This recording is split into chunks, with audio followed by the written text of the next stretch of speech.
just his loyal opposition, is accused by a former Czechoslovakian communist agent of holding a series of meetings during the 1980s at which information, be it important or not, was clearly exchanged. And how can it be that Mr. Corbyn hasn't said a single word about it? His agent has written this off as all being like a bad James Bond movie. How can it be that until Theresa May, the Prime Minister, questioned him and said he needed to be rather more open about this, that organisations as worthy as the BBC were not even putting this on their website? Why was it, I said, not a bigger story?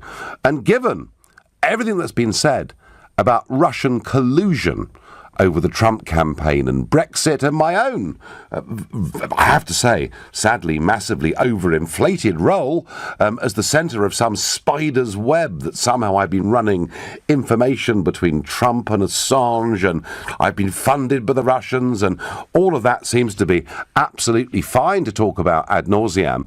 How could it be that there was so little coverage of this issue? Well, I tell you what, I didn't need to wait very long, because this morning, taking questions after his speech to manufacturers, Jeremy Corbyn responded to a journalist, John Stevens from the Daily Mail, by saying the stories about him and a Czech spy during the Cold War were nonsense.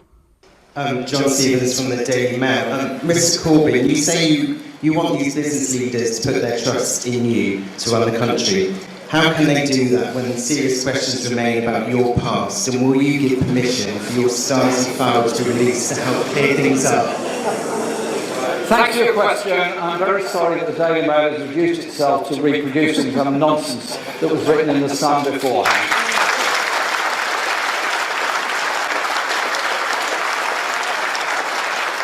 Sean Kennedy at Channel 4 News. Don't worry. I thought this was a meeting which engineering employees got a chance to ask questions rather than the media.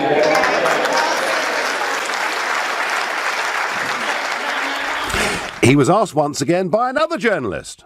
Final question, are you a Czech spy? No. Well, this went on through the course of the day. And very interesting that, and okay, you know, you can argue that some newspapers, like the Sun or the Mail, have a different political view, and you may not wish to expose yourself to being interviewed by them. But, you know, the broadcast media, whether it's ITV or the BBC or LBC or whatever it is, you know, they're actually regulated quite strictly. And yet he refused to do any media broadcast interviews on this subject today, despite, after that press conference, following his speech to manufacturers, there being a huge clamour. And then, within the last hour, rather than going to the press, Jeremy Corbyn has released his own video. This is what he has to say. In the last few days, the Sun, the Mail, the Telegraph, the Express have all gone a little bit James Bond. They found a former Czechoslovakian spy whose claims are increasingly wild and entirely false. He seems to believe I kept him informed about what Margaret Thatcher had for breakfast, and says he was responsible for either Live Aid or the Mandela concert, or maybe both. It's easy to laugh, but something more serious is happening. Publishing these ridiculous smears that have been refuted by Czech officials shows just how worried the media bosses are by the prospect of a Labour government. They're right to be. Labour will stand up to the powerful and corrupt and take the side of the many, not the few.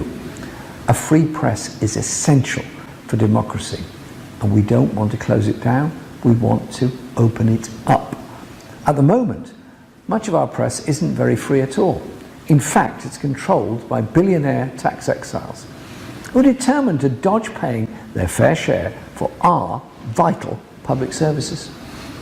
The general election showed the media barons are losing their influence, and social media means their bad old habits are becoming less and less relevant.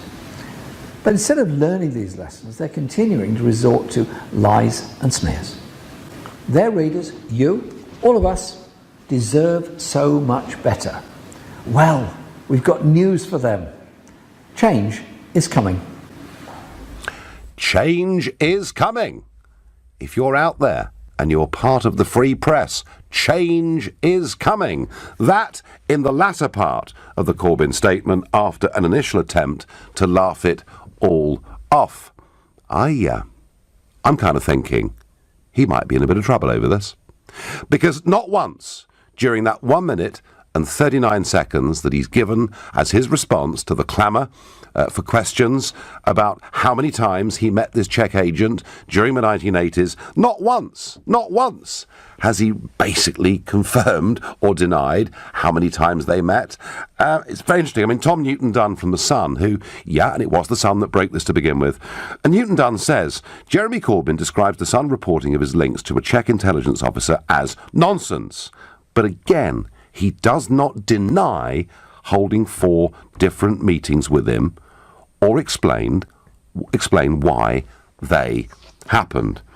Now look, was Jeremy Corbyn back in the 1980s passing on very top secret information to people who were part of the Soviet bloc? I actually have to say, I really rather doubt it. He wasn't important enough. He wouldn't have known very much. He was pretty much isolated on the Labour backbenches by his own party. He wouldn't, I don't think, have been privy to very much.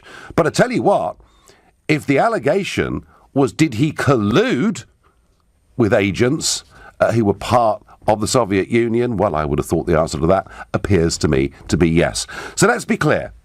Allegations have been made by this man, Sarkozy, Jan Sarkozy, who was in London working for the Czechoslovakian government. Allegations have been made that a series of meetings happened and they talked about current affairs, etc. Sarkozy also said there were many other Labour figures on the left, and particularly those who've been involved with CND and those kind of organisations who did have meetings with their agents. He also said that money red gold, as it was known at the time, money did change hands, but he hasn't specifically said at any point that Jeremy Corbyn received any of it. And I'm saying that because I do want this debate to be fair.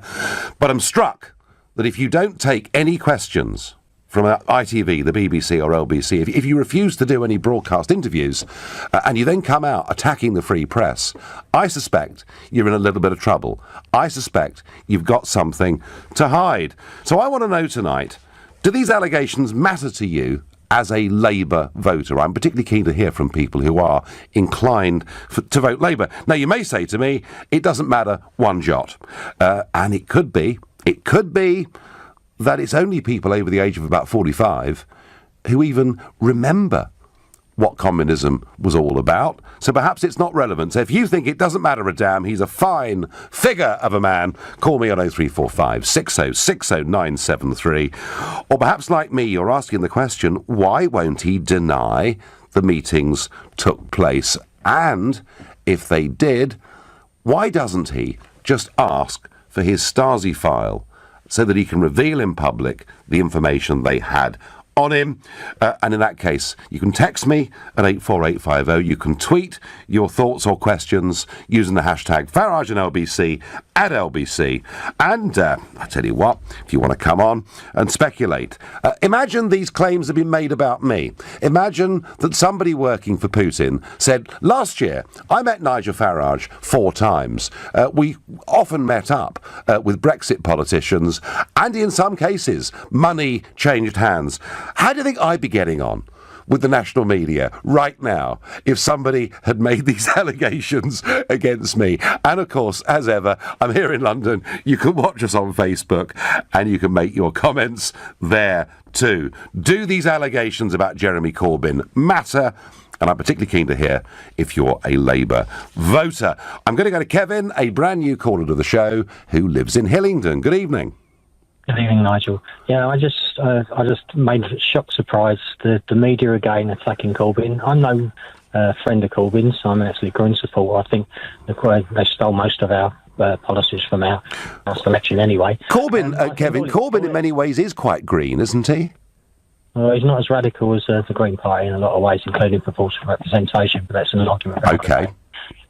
There's a famous non-mentioned named owner of an airline who always said, publicity, good or bad, is always good. And I believe the Conservative Party and the people that back them are concerned that there's going to be an election this year, and let's rubbish Corbyn like we did before, because we want to get people not to vote for him, and it's just going to end up the opposite way. I'm just absolutely not surprised at all. Don't believe any of it. Okay. Okay. We'll see. Okay, Kevin, I'm hearing what you say. I mean, would it be fair to say that Corbyn quite consistently had a record of meeting and supporting organisations that neither Conservative nor Labour governments were in favour of, such as Sinn Féin IRA, inviting them to meetings in the House of Commons, such as many of the things he said about Hamas and Hezbollah. And Kevin, he was, you know, a paid-up supporter of the campaign for nuclear disarmament, very much on the Marxist wing of the Labour Party.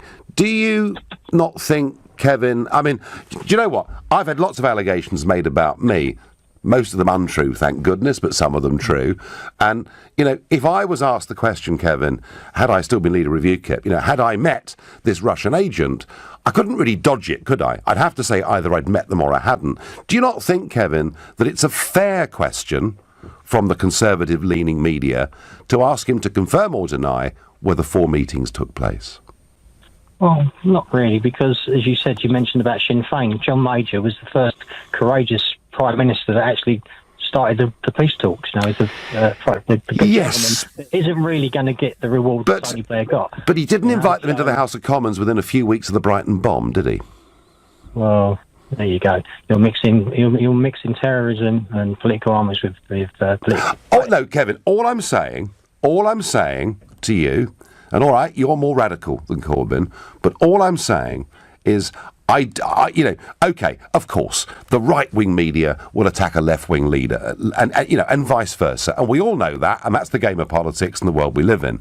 I'm just asking you, Kevin, is it not a reasonable question for Jeremy Corbyn to be asked and to answer, which he steadfastly did not do in that 1 minute and 39-second video that he's done? Is it not a fair question for him to answer whether or not he met Czechoslovakian agent Jan Sarkozy 4 times in the late 1980s? Not really. After hearing the archive lady who runs the archive for the Czech Secret Service, no.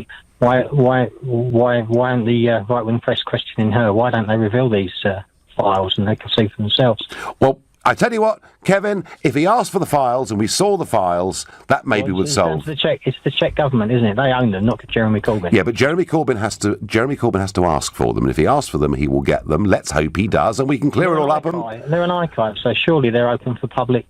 I think many things, particularly the Stasi files in East Germany, are not. But if you apply for them, you can get them.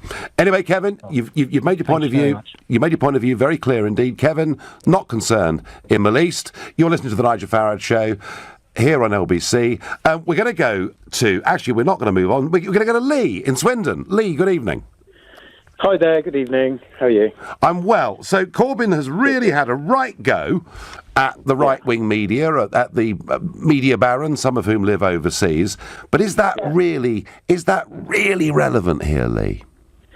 Absolutely it is. And you and Corbyn are actually far more aligned than I think you give credit for. Right. You know, Corbyn, like yourself, has been an anti-establishment person, has been against the overarching powers that the EU establishment has had. And that's the reason he's trying to take things away. And unfortunately, you can't go into detail on every topic to explain things properly so people understand. But what's happening here, you know as well, it's completely transparent. Everybody in the country can see what's going on. We're not stupid. And it's an obvious smear against Corbyn. It's the most transparent, obvious smear ever.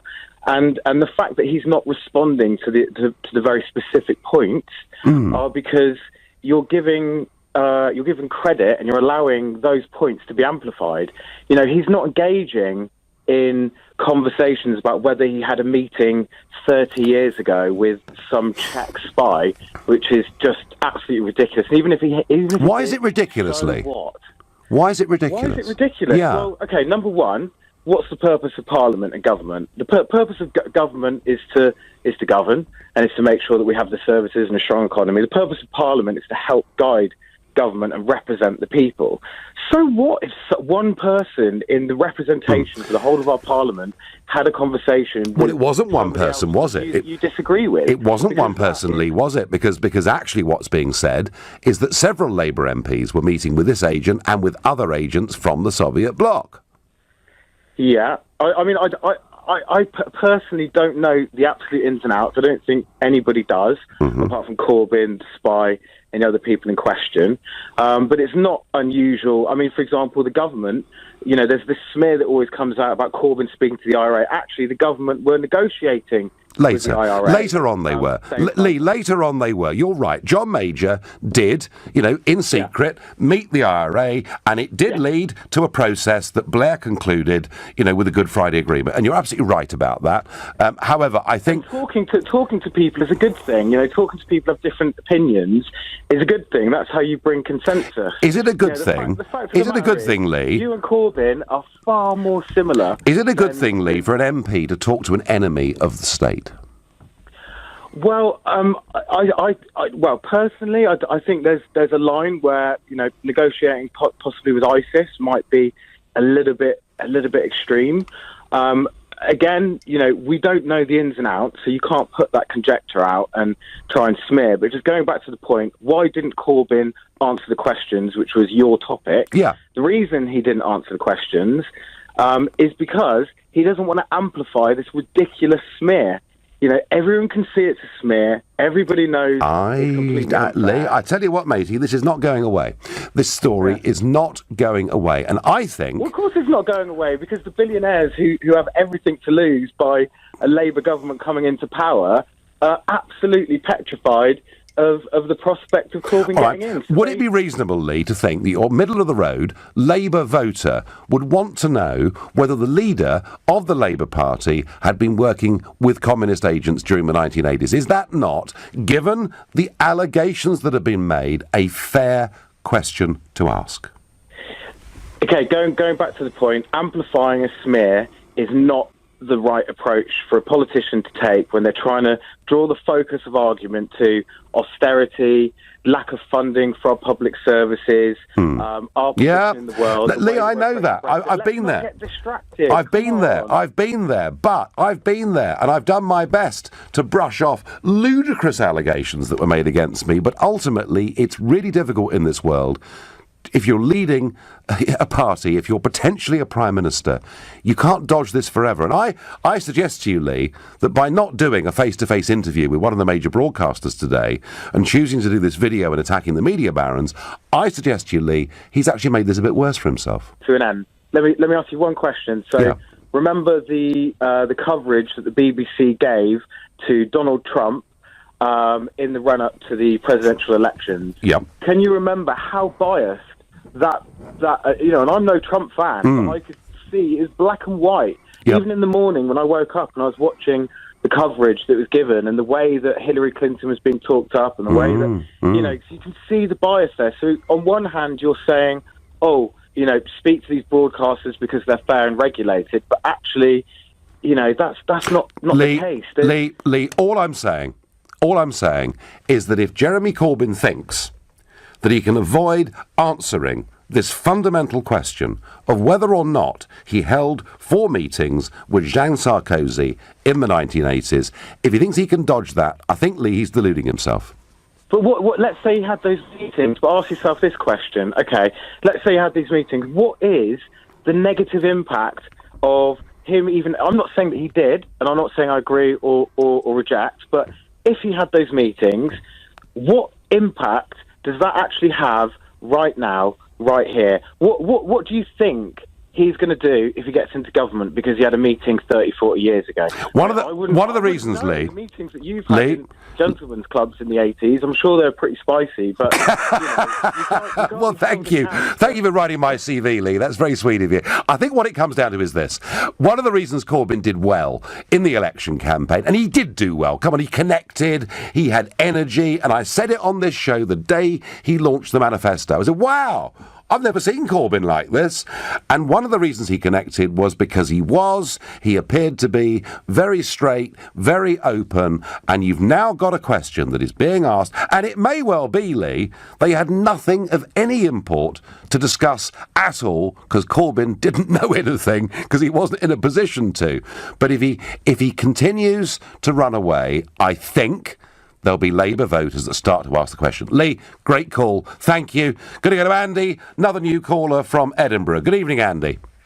Hi, good evening, Nigel. So, are you a Corbyn supporter, detractor? Well, I'm not a Labour supporter. I was a long time ago. So I'm not. I wouldn't vote Labour. I'm Scottish, so I actually vote SNP. However, I feel so sorry for the guy. I think he finds it must be impossible to answer all these allegations in the right-wing media, especially the Mail, especially the Express and the Sun, because it seems to be now every single week there's a new allegation against him. So you're asking, why isn't he, coming out? I think silence is sometimes the best option for him, because the right-wing media are out to crucify him, and it must be so difficult for him to constantly try and refute all these allegations. Andy, I had in 2013, 14, 15, I had the right-wing media against me and the left-wing media against me. Apart from when Richard Desmond's Express gave us support, I had everyone against me. So I'm used to all of this, and I'm used to... And Andy, I've had it in the last few months. Accusations by a Guardian journalist that somehow I've been colluding with the Russians. No basis of evidence whatsoever on any of it, but this stuff gets written. So politics is a rough, tough, nasty game, and you're right to say that the Mail and the Sun and the Telegraph will give Corbyn a bashing whenever they can. Of course they will. Yeah. But, of course they will, Andy. But Andy, all right. In some ways, I feel sorry for anybody that's under a media bombardment, because I've kind of lived it. I know what it's like. But the point I'm making, Andy, is here we have somebody who's a former Czech agent who claims he met Corbyn in the 80s on 4 separate occasions. It was part of a network of Labour MPs he and his colleagues were talking to. He also says in some instances money changed hands. Now that may well be spicing it up for the story. Yeah. And I get that too. But Andy, my point is I don't think Corbyn can ignore this question. Okay, but I'm sure that you can see how the media works, as it seems to be able to print whatever it wants without any basis, without any facts, I know. Especially the newspapers like the Mail or the Sun. And what happens is, as long as it prints it, the damage is done, because some people will believe that. And that is part of especially the right-wing media's aim. As long as they damage some people. Andy, they're as bad as each other, whether they're on the right or the left. They all play the same game. And actually, that's part of a free press. You just have to live with it. Enoch Powell, a right-wing figure, once said that a politician complaining about the press is like a sailor complaining about rough seas. So you have to live with it. But and sometimes... And I've been there, I've had all sorts of things said about me, allegations made. Sometimes you are best just to ignore it, not to stoop to a level of responding. But I have a feeling, Andy, that this question of whether he met this guy on 4 occasions is going to come up again and again and again. And in the end, I think he's going to have to answer it. Okay. I'll tell you, I hope nothing comes of it. I hope, because to me, he does seem like a genuinely good guy. Mm-hmm. As I say, I'm not a Labour fan. I wouldn't vote for Labour after the Scottish independence debacle. However, he does seem like he's a genuine good guy. And I think, obviously, the media barons and the multi-millionaires are sort of running scared of him. And so they're basically trying anything, to basically smear him. I think they are running scared of him, Andy. I think actually a lot of business people in the United Kingdom are very scared. And I think they're actually, to be honest with you, they're less scared of Corbyn than they are of the Shadow Chancellor, the self-proclaimed Marxist John McDonnell, who was talking the other day about taking companies back into public ownership, and I couldn't see where the compensation was going to come from for the shareholders. So yeah, there are people in the capitalist economy, in the business world, who are scared of Corbyn. I get that. Andy, I thank you very much indeed for the call. Spot on, Nigel. If this spy scandal involved you or Theresa May, the media would be in a psychotic frenzy, says June in Edgware.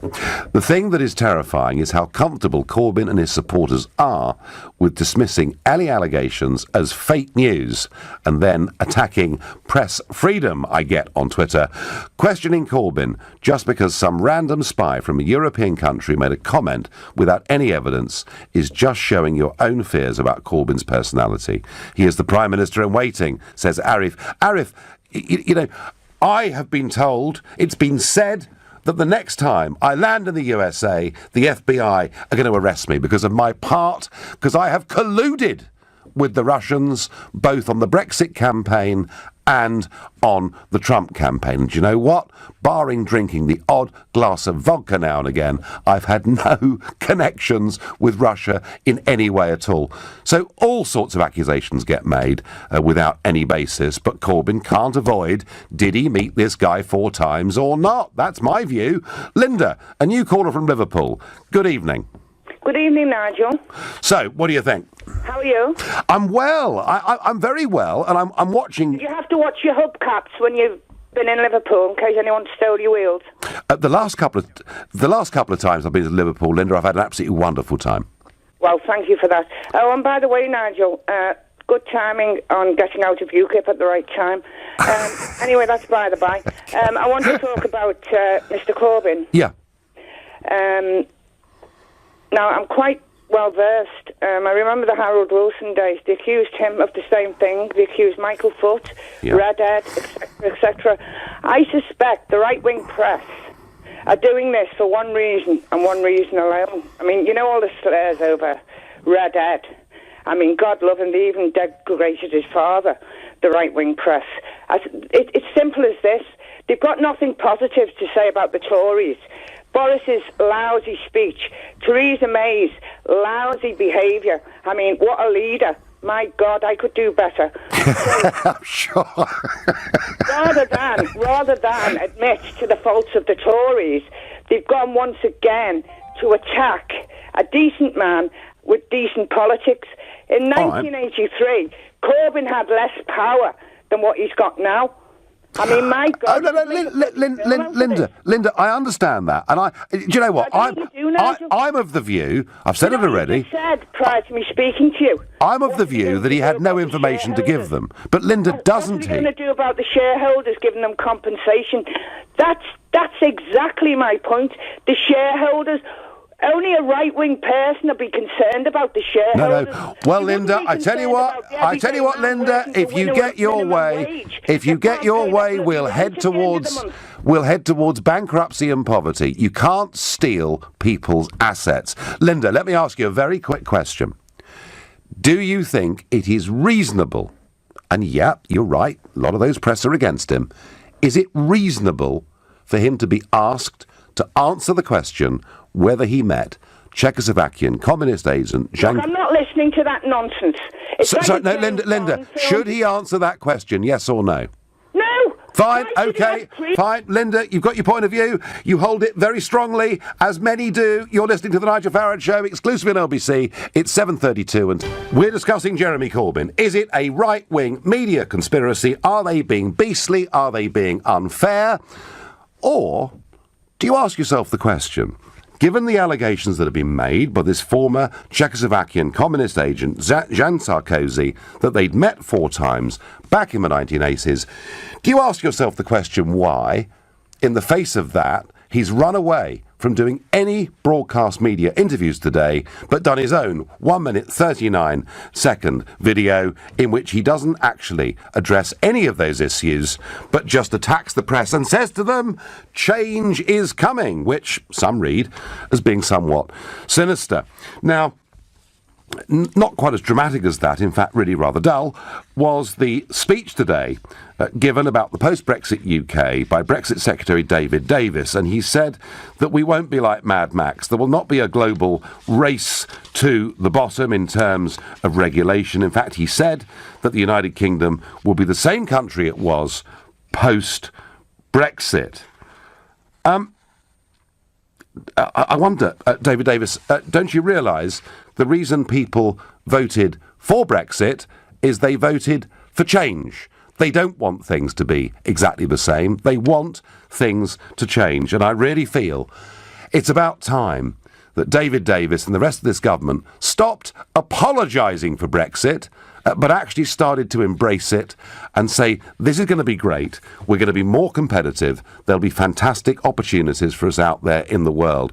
I didn't see any of that today. I saw a slogan about shared history, shared futures. It was the same backdrop Theresa May had used in Florence.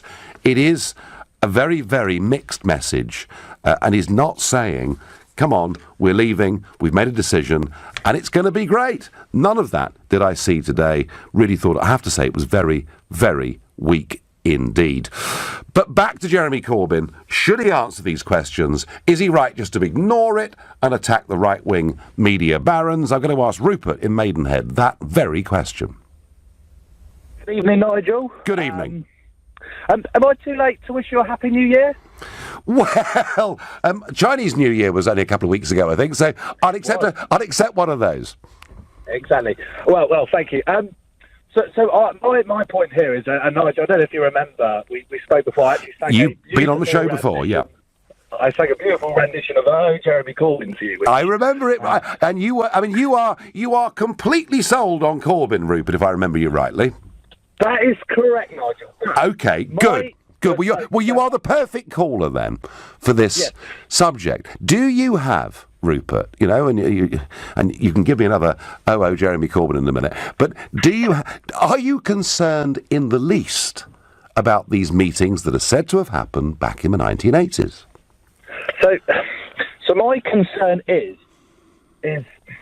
not necessarily with the meetings, because we don't know the content of the meetings, do we? Well, no, Rupert. Let's go back a step. What Jeremy Corbyn will not confirm or deny is whether the meetings took place at all. So I think there is a clear challenge there. You know, we won't confirm whether they did or not happen. But my real bugbear today, Nigel, and I think you can join me in this, right? Because try me. I'm not going to try and wave the Labour flag at you, but my bugbear is with the media. It's with the mainstream media who kind of sit in that category, conservative but remain. You know, and my frustration with all this is that they clearly see Labour as a threat.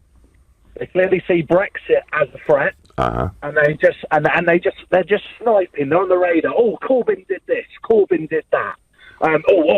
Let's blow it out of catastrophe. You know, let's make an absolute meal out of it. You know, the Sun. I don't know if you remember on the day of the election in the summer, the day before the election, they had Corbyn with a picture of him on the front saying Corbyn. You know, a little play on his surname. Yeah. The next day, you know, after the whole catastrophe of the election, absolute balls up with the DUP and the coalition, they're like, oh, what a catastrophe. I'm sorry, the mainstream media. You need to be held accountable to this. You need to be informative. But Rupert, the newspapers, whether it's the Sun or the Mirror on the other side, they are held accountable because we can just stop buying it. Yes, well, that's what we need to do, and this is why I love LBC. You know, so we've got you on the show this evening talking about your opinions, but early in the day we had Mr. James O'Brien. You know, and this is the thing that frustrates me, is that, you know, the Sky, BBC, all of them just they see Corbyn as a threat. You know, the big bankers see Corbyn as a threat, and we need, you know, the media needs to be held accountable. Yeah, quite right. We need to stop buying it. I don't buy the Sun anymore. I think it's absolutely disgrace. Well, actually, Rupert, LBC is a great station, not just because it has people with views as diverse as myself and James O'Brien, and they certainly are pretty different on virtually everything under the sun. But the greatness, I think, of LBC is, and I sit here in the studio, and I'm surrounded by TV screens, right? So I've got all the news, current affairs programmes on in here, and upstairs we've got the American ones. And do you know what, Rupert? Generally now, what cable TV and rolling news, it's journalists talking to journalists. That's kind of what it is. And the thing about LBC is we get people like you, Rupert, from Maidenhead, Theresa May's constituency, a Corbynista coming on and singing, "Oh, Jeremy Corbyn." No, but the point is, it's here that we get, it's the only opportunity, really, on a national platform that people get to come on and really debate issues. And I think that's what works about it. Now, Rupert, I'm going to ask you one last time. Should Corbyn answer the question about whether he had these meetings back in the 1980s? Absolutely, he needs to. Yeah. And every politician, whether it's Trump, Cameron, Theresa, the appeaser, You've nicked my term there. I use it all the time. We don't. I know you don't wave the Conservative flag, but I certainly don't either. Rupert, tell me, if Corbyn continues to avoid and evade the press and not answer this question, would your opinion of him diminish? It would a bit, but what I want to see in the press is actually talk about the good things he's doing. You know, and I'm going to take a quote from James O'Brien. The reason I like Corbyn is because he knows that the hospitals, the schools, the housing in this country is a mess, and we need to do something about it. You know, he hasn't come out with a clear structural tactic, but he's said, and I'll say it to any sort of Conservative or any... Everyone says that, Rupert, at every election. Everyone says that. They all say that. I mean, Rupert, where's the money? Unless they're going to steal money off shareholders on a genuinely industrial scale, where's the money coming from? I will tell you where the money can start to come from. Mr. Lord Ashcroft, who avoided £200 million in tax. Right. Whether that's true or not, Rupert, whether that's true or not, if you were to try and take money off people like him, he just wouldn't come to this country, so he wouldn't get it anyway. That's fine. We don't. Yeah, but I think. Rupert, the richest 1%, Rupert, and we're going completely off the subject here. The richest 1% in this country pay nearly 30% of the taxes in this country. If you send a message to the richest 1% that you're not welcome any longer, you've got a problem. Anyway, Rupert, listen, it's a pleasure to have you on. Let's see whether he answers these questions or not. I'm pleased, as a Corbynite, that you think he should answer them. Give us an old Jeremy Corbyn. Oh, Jeremy Corbyn. Very good, Rupert, thank you. Well, we do get the odd regular caller. They're mostly new callers, but that was quite fun, I thought. I'm going to ask Ian in Stoke. Do you think, Ian, Corbyn needs to answer these questions? Evening, Nigel. Evening. Very simple answer to a very simple question. Yes. Now, before I explain my reason why, can I just thank you for using the accountability and the analogy of we could stop buying newspapers? Yes. I'm a Liverpool fan, and like millions of them, we stopped buying The Sun years ago because of what they did. That's called accountability. It's accountability, it's the free market, and there's nothing wrong with that. Exactly. And nice and simple. I remember a couple of years ago, and without obviously talking about my own political persuasion, I remember a couple of years ago a gentleman called Jeremy Corbyn becoming leader of the Labour Party and talking all about open, transparent and honest politics. He's going to be the man who's going to do everything differently the way the public want to see it. I don't see that right now with regards to this issue. And when he's been asked a direct question, he has not answered it. Now, the very simple truth is, journalists, as you well know, will go fishing a lot of the time. Sure. But they won't go fishing without a little bit of smoke. And generally they work on the sort of two sets of information rule. If they've only heard it once, they don't believe it. If they heard it twice, hang on a minute, we've got to think about it. When they've heard it 2, 3, 4 times, they're going to fish. Now, if Jeremy is absolutely adamant that he did not meet anybody in the 1980s, 90s, whatever, I don't really care. Well, we don't know, Ian. We don't know. That's exactly. Yeah. He should just do one thing, Nigel, very simple. He either comes out and says no, Yep. or he says to the newspapers that he's now up against, I'm going to sue you. I'm going to sue you for putting something in the press that is slanderous or defamation. Do you know what? Even if, Ian, everything they've written is wholly untrue, I would not recommend Jeremy Corbyn sues them. I've been involved in libel cases. I've been on both sides of them. And the trouble with libel, Ian, is that it literally consumes your whole life in terms of time and energy. And if Jeremy Corbyn wants to become the next Prime Minister, the last thing he should do is to sue anybody, in my opinion. But there comes a level where you take the higher ground forever and ever and ever, which is what he's trying to do. And actually, sometimes the public want to just hear you say, hey, hang on a minute, lads. We haven't done this. I haven't done that, and deny it. Do you think, Ian? Very clearly, he hasn't. Do you think, Ian? Somebody that looks at this stuff and cares about it. Do you think I'm right in that by refusing all broadcast interviews today, doing his own 1 minute 39 face-to-camera video interview, that this looks like a Labour leader for the first time, somewhat on the back foot?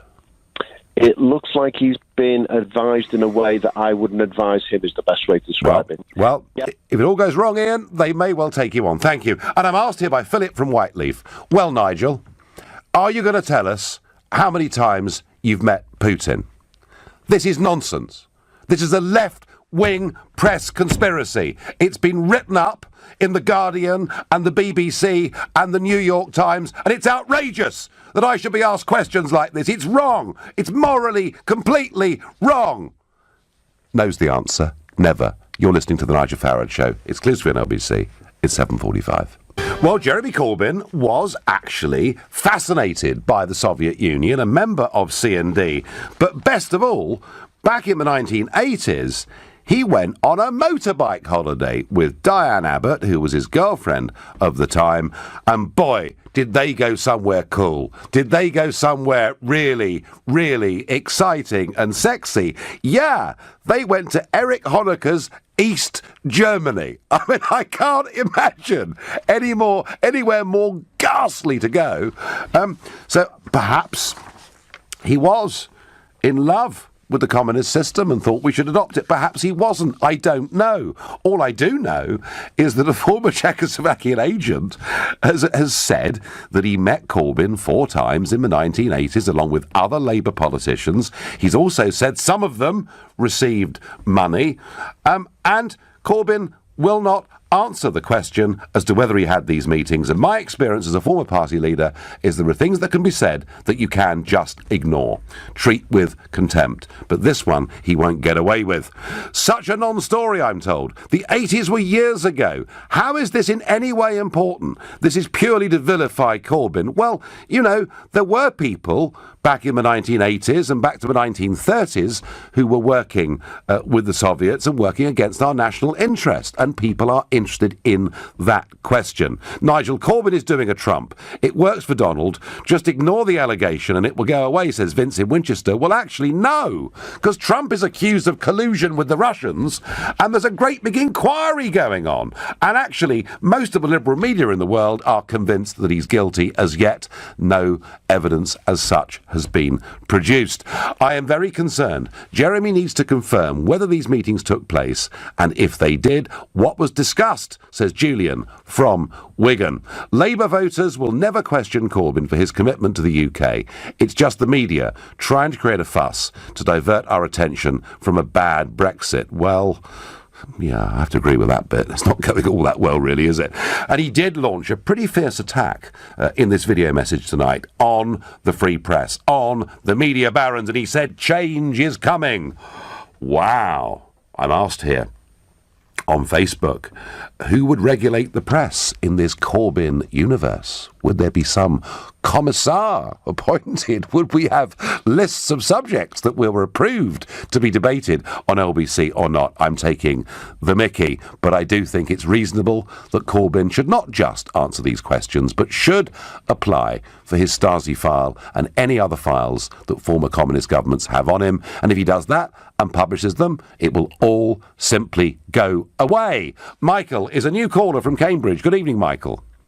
Hello, Nigel. It's a great pleasure to speak to you. Well, thank you for coming on the show. Now, should Corbyn answer these questions and should he apply for his file?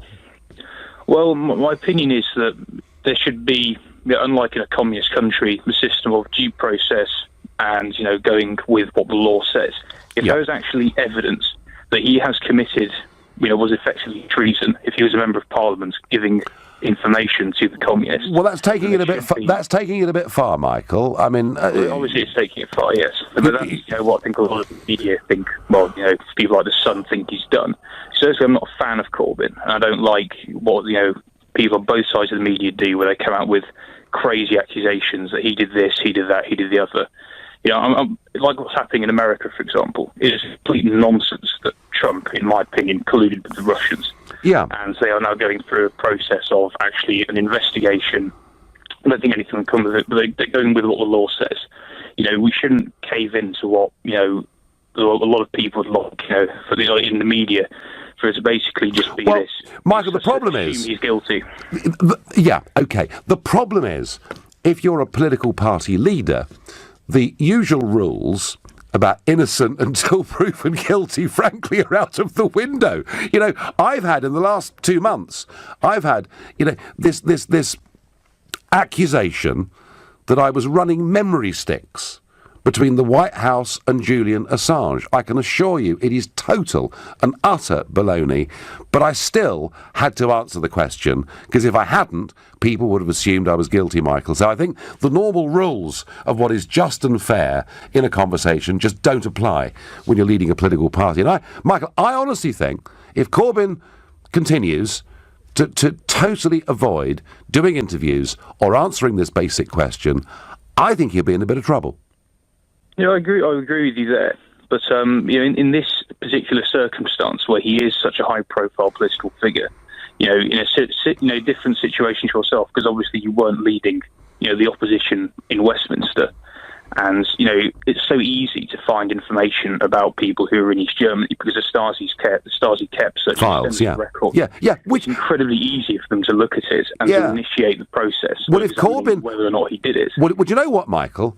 If Corbyn doesn't apply for these files himself, the chances are those files will find public light of day anyway, and that could be even worse for him. So I think he's got to take action. Michael, I thank you for your call. If Jeremy Corbyn is innocent, he should ask for his files and publish them to prove this, I get. Linda from Durham says, I think Jeremy Corbyn's silence is not good. I think he should come out and defend himself. Well, he had a chance to do that tonight with his video to camera, but actually all he did was to initially try and laugh the whole thing off, saying everyone's gone a bit James Bond, although as someone said to me, James Bond was surely a good guy, not a bad guy. But anyway, and then to launch this pretty vicious attack on the media barons. Not sure that is going to work. Corbyn's denial of his links to foreign intelligence operatives turns into another lunatic left attack, blaming the press barons and threatening our envy of the world, which is our free press, and somehow portraying them as instruments of the far right. Well, there is a little bit of that going on. Look, we have a left-wing media, we have a right-wing media. If you're a Labour leader, you'll get a tough time from the Tory press. If you're a Tory leader, you'll get a tough time from the Labour press. And if you're Nigel Farage, you get a tough time from absolutely all of them. Leon is calling from Hastings in East Sussex. Good evening, Leon. Yes, hello, Nigel. Nice to speak to you again. Good to speak to you again. So what do you think? Should Corbyn come clean on this, or is he right to just sort of brush it all away and treat it with contempt? No, I think he seriously needs to address this issue. I have absolutely no doubt that there is something bubbling away underneath these accusations. And the reason being is that I've been involved in political activity, etc., for many, many years. And back in the mid to late 80s, I was around. Yes, I'm getting on a bit long in the tooth.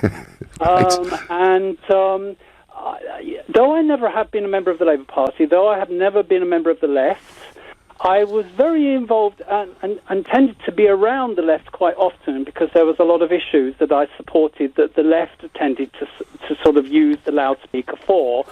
And so I would go to a lot of meetings, I would go to a lot of demonstrations, etc., that the left dominated. And to be honest, because I was never a Labour Party member and I would argue to some extent against the left, though I was more left-wing in those days because I was younger. You know that expression, if you're not a socialist before you're 25, you've got no heart. And after the age of 47, we tend to become conservative. Yeah, I know. That's right. Yeah. No. But Leon, time is pressing. I'm sorry. Oh, sorry. Yes, well, I know what the left-wing was like in those days. And to be honest, I have no doubt that Corbyn had involvement with the Eastern Bloc. No doubt whatsoever. They were so Marxist in those days. They were so anti-British. They were so anti-anything to do with this country, to do with capitalism in inverted commas, that they would have done anything to undermine it. Well, Jack Jones, who was a very big trade union leader, actually, after his death, it proved, was considered to be actually a very important asset by the Soviet authorities. So, and we had the Cambridge spies before and all the rest of it. Leon, some people did do those things. There is no evidence at all that Jeremy Corbyn was one of those. None whatsoever. But, as David says to me by text that he's right, it's very simple. If he didn't meet them, he should simply apply for the records and prove he didn't and take the high ground over the press, which he would do. John is calling from Murcia in Spain, a new caller to the show. John, you've got 35 seconds and we're running out of time. The floor is yours. Really, 35 seconds. Well, I don't see what all of this has got to do with the current situation. In the Cold War, in the whole history of things, a lot of stuff went on. A lot of people, both Tory and Labour, went on to be spies. But I don't see what it's got to do with now. Well, I guess it's about judgment of character, John. Right now. It's about judgment of character, John. And the question that is being asked and that Corbyn needs to bat away is, did he do something that potentially was not in the interests of this country? And that's the question. John, I apologise. Long distance call. No time. We have run out of time. Huge amount of response to that question. All I can say is Agent Cobb, as he was known by the Czechoslovakians in those days, please come in, please tell us what happened. If you don't, these press, call them right-wing, call them what you will hound you and make your life a misery. You need to answer that basic question. Did you have those meetings or didn't you? You've been listening to the Nigel Farage Show. I'm back tomorrow night at 7. I'll be live from Washington, D.C. Coming up at 10 tonight, it's Ian Collins. But up next, it's Clive Bull. Nigel, thank you.